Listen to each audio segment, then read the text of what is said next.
So Mark talked a little bit about leadership and how everybody can be leaders. And now a dear friend, Jenny, will take the stage and talk a little bit more about leadership and how to create next stage organization. So give Jenny a round of applause, please.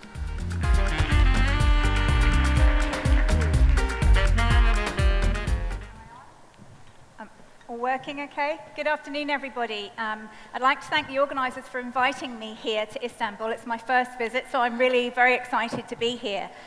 We've got a couple of challenges for me today. One is that I'm notoriously bad at sticking to time, and I don't want Thomas to drag me off the stage as if I were a United Airlines passenger. And two, I foolishly sent the wrong set of slides to the organisers for a 90-minute talk, so you'll need to bear with me. I might have to run through things a little fast. But I'd actually like to start by asking you in the audience a question. Could you put up your hands if anybody has read a book called Reinventing Organizations by Frederick Laloux? Ooh, nobody, okay. Has anybody heard of or worked with integral theory? Oh, okay, another no. So we're going to have to take a really rapid trip. So buckle up seatbelts. This is going to be fast. Oh, okay, that's not the slide I was expecting. Okay, does the back button work? Okay.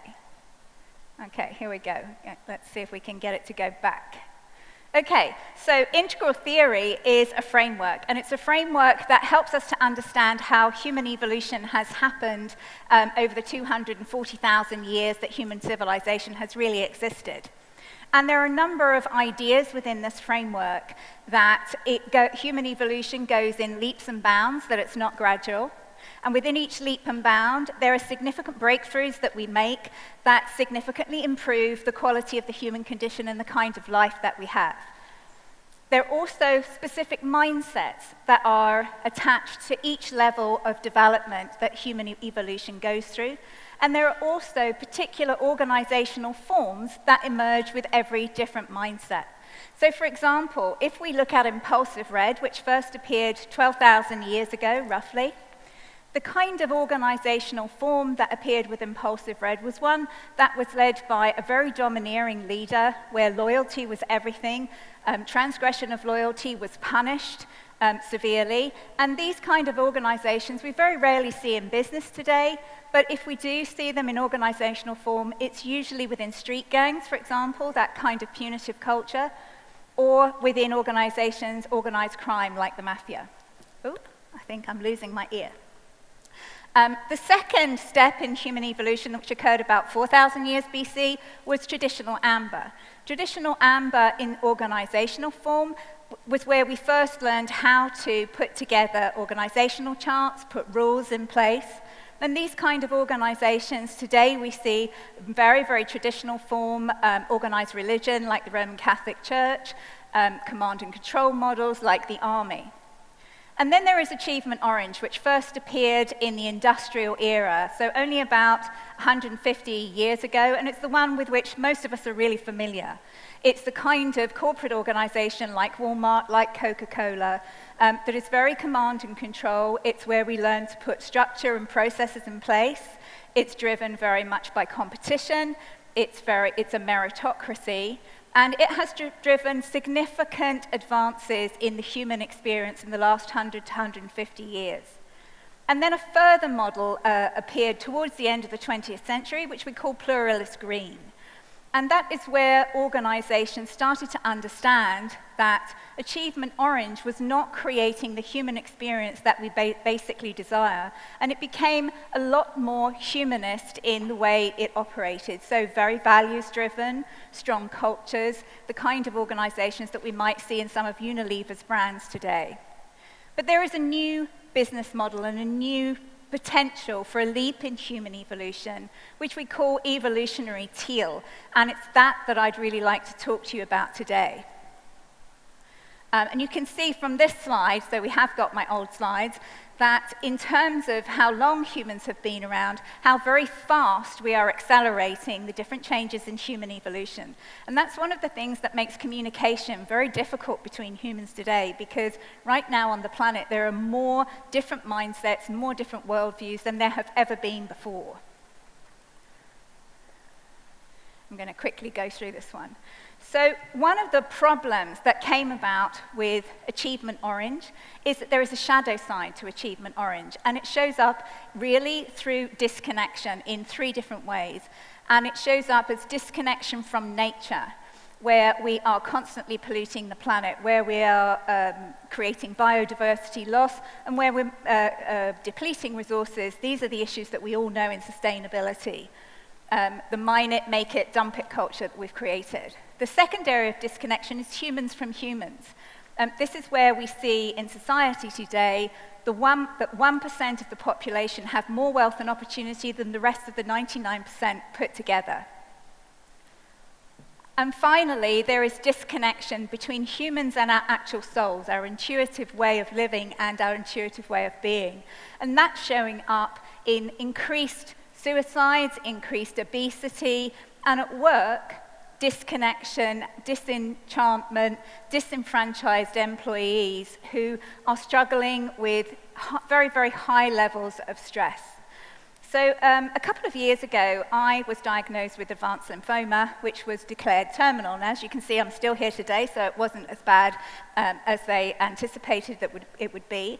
But it did give me an opportunity to stop work for a while and do my own personal PhD and study a lot of different things. And I was particularly interested in examining the idea that if we could reconnect humans to ourselves and to our souls, perhaps we could work backwards, reconnecting humans to humans and actually making it easier for the sustainability agenda that we all want to accelerate to move faster, so that we would not get to a situation where we crossed more planetary boundaries than we already have done. And that's what I really want to share with you today, is the results of the things that I found. So I went out and I interviewed maybe 120 different organizations like Patagonia that I've worked with for years, but new organizations that I discovered that were operating in a slightly different way, with a different business model that is described today as self-management. I don't know if you've ever heard of this kind of business model. And one of the things that these organizations do incredibly well is activate human qualities. So they understand deeply what it really is, what it really means to be human, what is meaningful to us as human beings. And it turns out that it's not a wardrobe full of Prada handbags, that it's not a big car, that it's not 100 holidays, that when we actually take our last breath, what matters to us is how much we've been loved and how meaningful a life we have lived. And when you're on a new journey, it's always great to have a map. And this is a map called the Holistic Development Model. And it's one of the best things that I use with organizations that has charted what is really meaningful to human beings. And it sits in 4 quadrants, which are divided into 2. So there's what is meaningful to us as individuals, to ourselves, and what is meaningful to us about our relationship with other people. So in terms of ourselves, there's the whole area of developing ourselves, being the best possible people that we can be, being able to go to work and show up as our true selves without having to dissemble and wear a mask at work, which so many of us have to do if we're working in corporate organizations. What's also meaningful to us is to be able to live authentically, to be able to express our full potential. And that shows up in the workplace as being able to be creative, being able to actually achieve something, not being told what to do in organizations that are shaped by rules and control, being able to actually have influence over what our companies achieve. On the other side of the coin, what is meaningful to us in being with others is dignified living. We are naturally wired to want to be in communities as people. We love to work together. We want to be together and have shared values and a sense of belonging in our organizations. And the fourth way is in how we express service to others. And that is where we want to be able to make a difference, to be able to make a difference to humanity and to the planet. And as you can see with these 4 quadrants, our relationship with ourselves is very much about wholeness, being able to be a whole person, and our relationship with others is where we derive our strong sense of purpose. The other thing that these organizations do incredibly well is understand cultural differences. And I'm sure you've had this in your organizations. I had it only last week when I was working with a corporate organization, where the German CEO said to me, Jenny, I'm really struggling with my French counterpart. It's normal for us Germans when we finish a meeting to summarize what's happened and summarize what everybody is going to have to do. But my French counterpart just gets to the end of the meeting and he says, "Hey, voila!" And I don't really know what he means. I don't know how he understands what everybody has got to do and how that's communicated in the organization. And these organizations use a map called the cultural context, the cultural map, which tracks cultural differences, how somebody from Turkey might react in an annual review compared to somebody from Alabama in the United States. So this is another model that these organizations use. And the final area where they're incredibly good is understanding the different levels that each individual person is at in terms of their consciousness. And I'm sure you probably recognize the bottom half of this model. This is from Richard Barrett of the Barrett Value Center, which is Maslow's hierarchy of needs. But he has extended it further to show how we as individuals can develop. So also I looked at, inside all of these organizations, what are the characteristics of the people that succeed in these kinds of organizations? What are the characteristics of the leaders? And it turns out that it's nothing that we're taught in business schools. They're looking for people who are collaborative, co-creative, curious, who have imagination.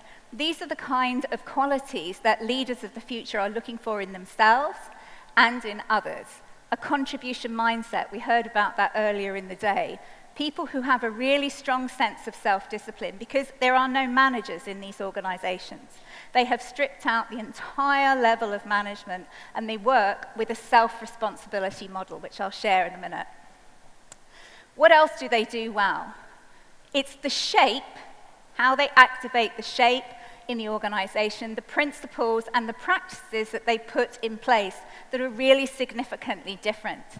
So they have stripped out the traditional hierarchy and they've moved to a much more distributed way of working where there is no management and everybody inside the organization is entirely responsible for their part in achieving the mission and vision and values of the organization that they work for. Very much like nature. You don't see any square flowers. So they take their inspiration from nature. Don't know if anybody recognizes this. This is Baghdad in the 13th century, before it had any oil, and it was arguably much more successful because what it had in those days was knowledge. It was also round. I think it's a very beautiful drawing of how Baghdad used to be. It's a place I'd really love to go. But these organizations have a very strongly circular culture. So their practices are very much drawn, as Mac was talking about earlier, from indigenous wisdom. They have systems in place that help all of the individuals in these organizations be responsible and deliver the mission and values of the organizations. For example, they have something that's called a clue, and it's not a clue as in a clue to look for something. It's a colleague letter of understanding, which details exactly what kind of a relationship they are going to have with the people that they work directly with, what kind of responsibilities they have to external suppliers, to their colleagues within them. They have a process for managing how the organization is doing that is called stepping stones. They don't have KPIs, but if they have difficulties and problems with the organization's growth and success, they simply get together and discuss it between them in a very holistic and very open way. Anybody can spend money in these organizations. Anybody can give themselves a raise. Anybody can make a decision. But there's a process by which they make those decisions. They go to each other if they want to purchase something or if they want to make a change in the organization. They must contact and have a conversation with 2 people who are expert in the area that they want to change, and a minimum of 2 or 3 people who are going to be affected by the decision that they make. So they have distributed decisions, and it's a very collective approach, extremely different to the kind of organizations that we're used to.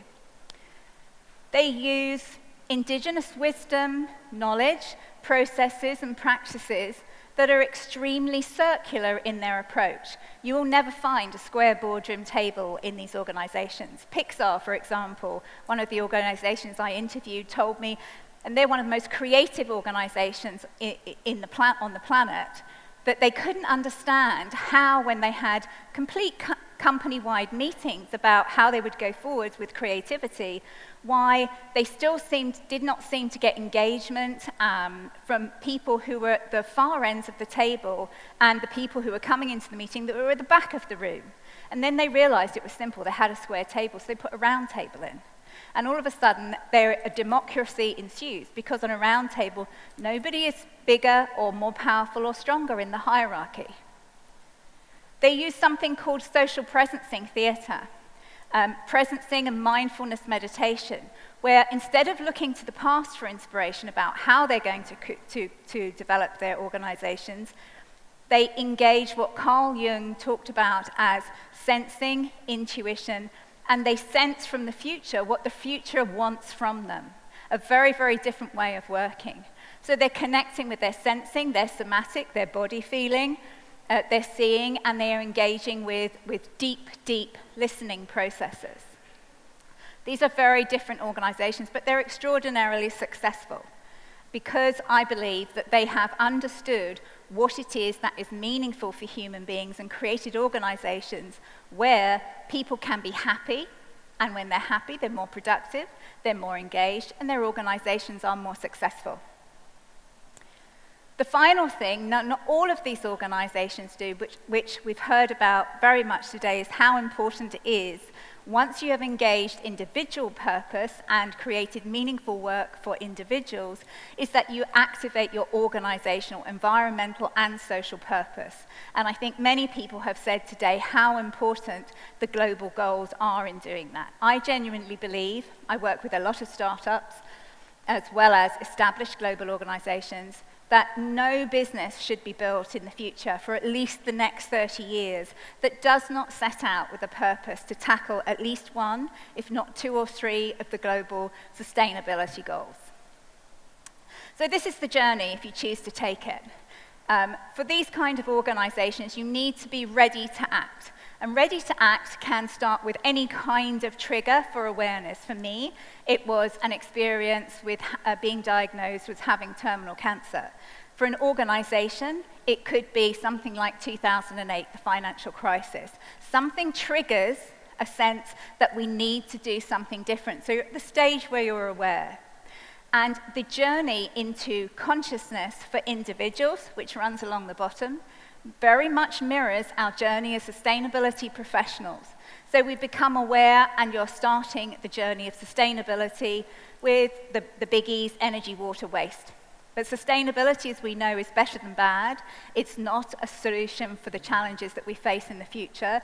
So we've moved to the circular economy, and this mirrors how we begin to cohese as individuals in our development of consciousness. At the stage of transformation, we're approaching organizationally, operating as regenerative businesses or net positive, which was spoken about earlier. And that is a stage where we are truly transforming and leaving our egos behind us as individuals on our conscious journey. The 5th stage that I describe as intelligent is where we are actively kind as individuals, where we're living in a way that we do no harm and do plenty of good. So we have achieved kindness. Organizationally, I see that at the moment as being self-managed organizations. It's not an easy transition, it's a painful transition. Those organizations that I've worked with to do this don't find it easy, but the rewards are massive. It deals with a lot of the challenges that we face: disenfranchised, disengaged individuals. It deals with the issues of multiculturalism. It deals with challenges between men and women, how they communicate. It solves the question of diversity.